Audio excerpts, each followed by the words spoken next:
Jakob Butturff tragically passed away on the 31st of July 2026 at just 32 years of age, and since then the bowling world has been mourning and tributes have been pouring in for Jakob, and just what a fantastic guy he was and what he managed to achieve during his PBA career, because Jakob Butturff was like no other bowler we've ever seen on the PBA Tour.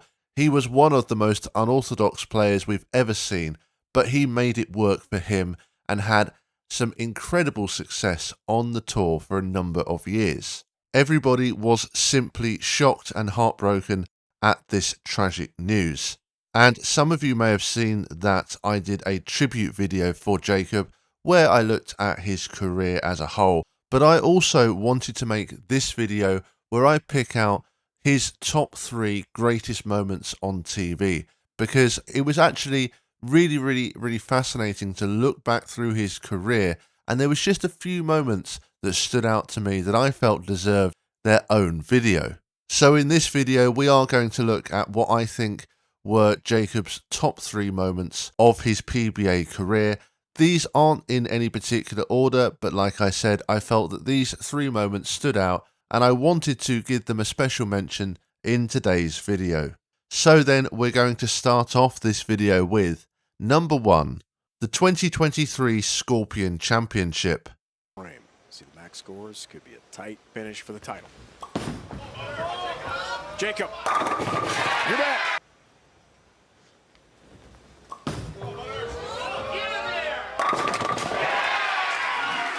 Shot on the right lane. Jakob went high. That lane also hooked early for Jesper. Left lane here. All right. For the lead, Butturff, foundation frame. You better believe it. Get in there! Oh, he's got it.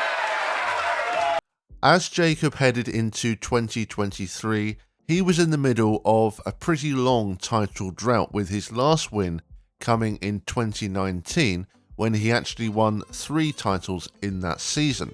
But he was still looking for title number 8 and looking to get that first win in nearly 4 years at the Scorpion Championship, where he was the number 1 seed.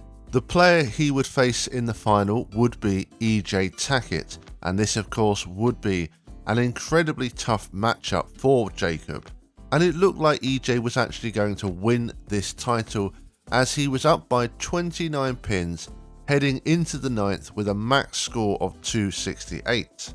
But EJ had a disaster in the 9th frame, leaving the 3, 4, 6, 7, 10 for an open frame. This meant that Jakob was down by just 8 pins as he headed into the 9th frame, and he would get the strike, which meant he needed a strike and 9 spare to shut out EJ Tackett, and a nice trip 6 pin gave him the first strike in the 10th, but there was a potential twist in the tail as he went light and left the bucket. He did make the spare, but this now meant that EJ could win with 2 strikes and 9. But the first shot for EJ was a 10 pin as a messenger came over but did not hit it, and Jakob would win, breaking that 4-year title drought. But not only that, this was a very emotional win for him as well, as this was his first win after the death of his mother in November 2020. So Jakob won his 8th PBA Tour title, but most tragically, that would end up being his last. Number 2, bowling a televised 300 game.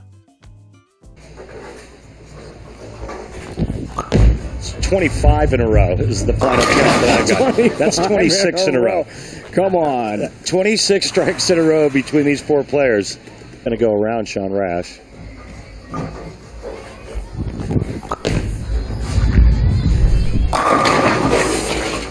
Cecil over here is running around like crazy, just trying to get his numbers. All right. Going for perfection here for Butturff. Get it.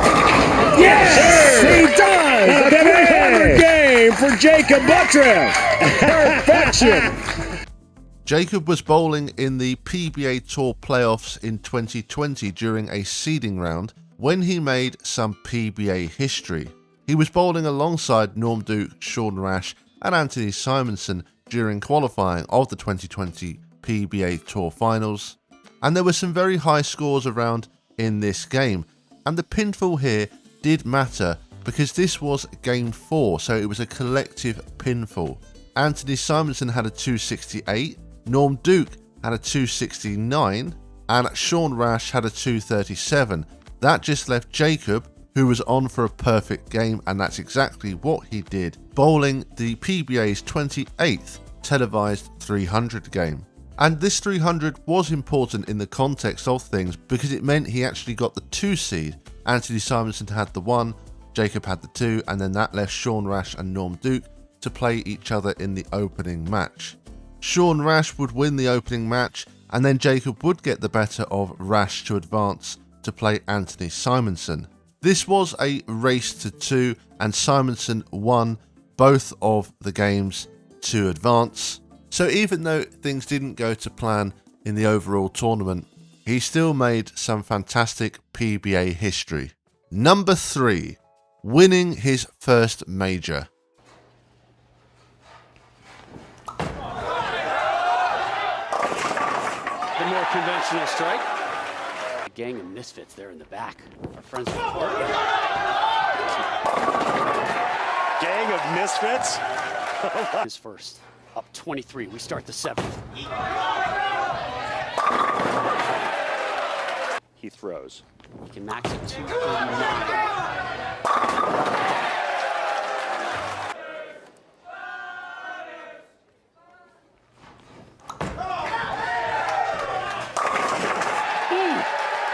And celebrate!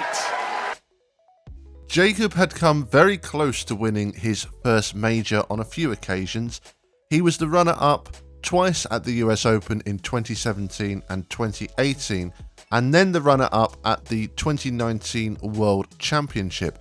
But he had a golden opportunity here at the 2019 USBC Masters.